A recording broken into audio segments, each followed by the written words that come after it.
So these are mistakes or areas we've identified as commonly happening in the applications that we are receiving. So I'll run through some of these and try and help everyone just understand what we're expecting in these and make sure that we're not experiencing these common mistakes.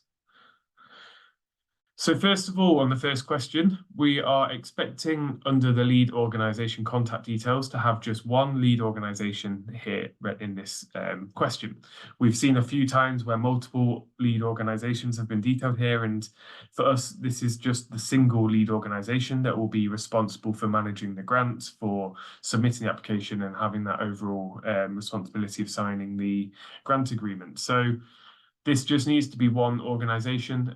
If you have multiple organisations, then it's likely that the other organisations will be featuring as a partner rather than as a lead organisation.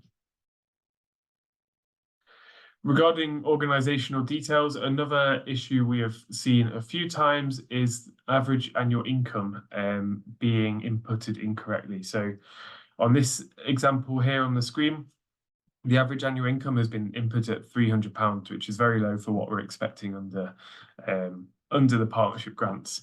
This could be through a range of issues.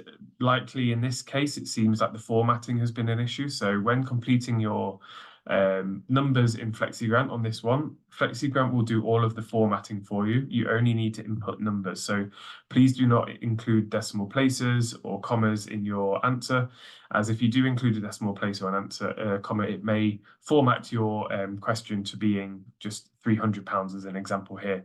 This is likely a situation where an organisation was trying to type in 300,000 or 3 million and has put a decimal place in, and it has impacted the formatting. So only use decimal places on this one. Don't only use numbers, not decimal places, sorry. So another common application mistake we've seen is on project dates and project budget summary. We often find that these two areas do not align. So as you can see in this example, start date and end date for this project is 1st of October 2024 and 1st of October 2026.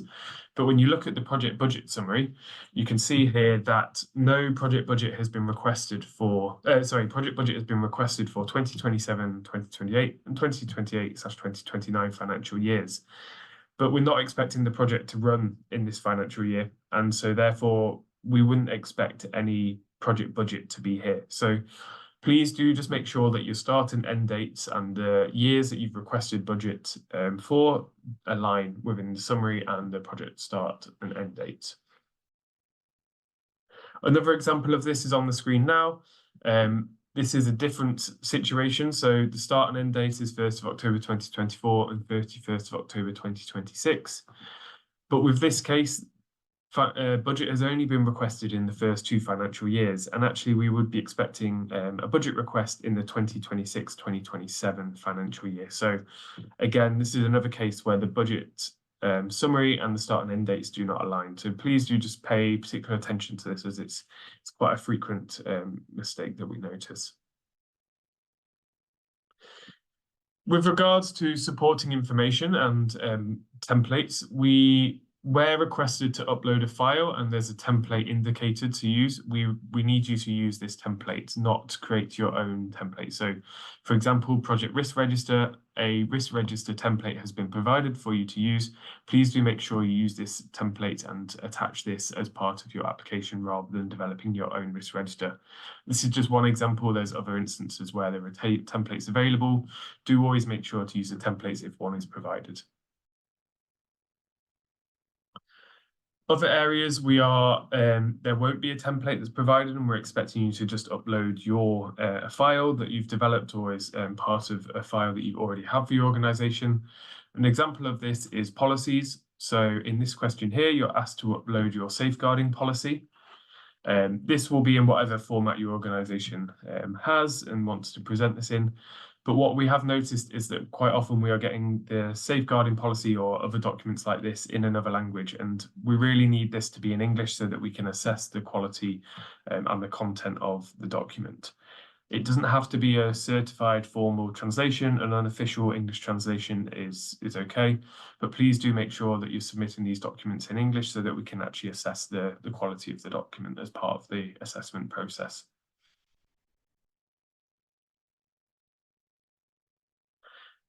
And then a final point on attachments again. So under project staff, we need all project applicants to upload a copy of the CVs for staff that they are listing as part of the project. So you can see in 8.1 that you will have the opportunity to put the name, the role, and the time spent on the project of the project staff that you're anticipating to work on the project. For each member of staff, or for each role that you've identified, it might be that you haven't recruited the staff member, but you have a job description as a replacement. We would need you to provide a one-page CV or that job description for all of the roles identified. When uploading this file, we need you to combine this into just one single PDF. So say you have 5 members of staff that you've indicated in the project staff, and you have 5 one-page CVs. We would need you to merge this all together, and you would have one 5-page document that you're uploading here. So do make sure to follow the guidelines in the question around the page length and also combining these into a single PDF. And then finally on project partners, again, this is a place that we would need a letter of support from all of your project partners and for this to be merged into a single PDF. We do not need a letter of support from the lead organisation. This is just from project partners. So for any project partner you're identifying under question 9.1, we would need a letter of support from them indicating their support for the project, and then for all of these to be merged into a single PDF file and uploaded as one document here. And again, this is just another case where we need these this document to be merged together and uploaded as a single PDF file. So this is under the project references. With regards to the British Embassy or High Commission engagement, we have noticed a few applications where yes has been indicated that the project or the application has consulted with their British Embassy or High Commission, but then they haven't attached any evidence of this request. And so we really do need that evidence here. So please do make sure to upload a file in support of your application if you have made that contact. If you don't have any evidence or you've been unable to make contact, there is the option to put no, and you do have the opportunity to explain why.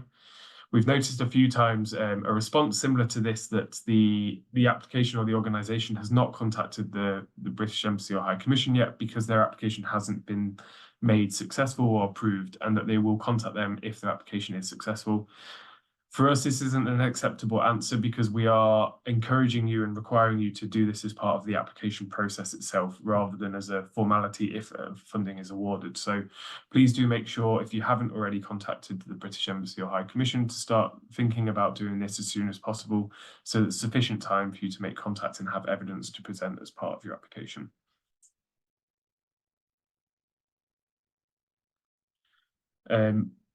On this slide, just to note that we do sometimes notice that organisations don't upload their most recent financial accounts as part of their application. So here you can see in the top example that this application has got 3 sets of accounts from 2020 to 2018.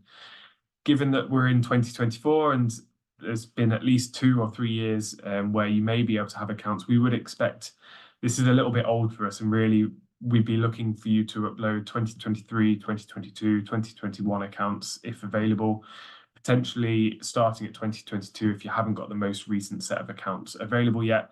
But do try and make sure it's the most recent available accounts that you are uploading, not historical accounts from a few years ago.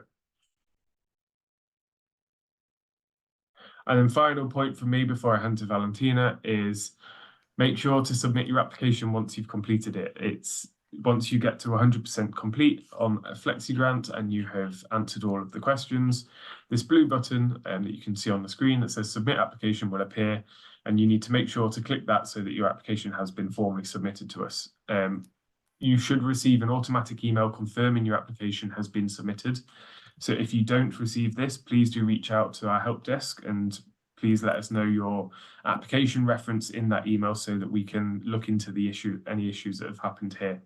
But please do check that you get that automatic email once submitting your application as confirmation that you have made submission of your application. It may go into your junk folder, so maybe check there first just to double check before reaching out to us with any further support.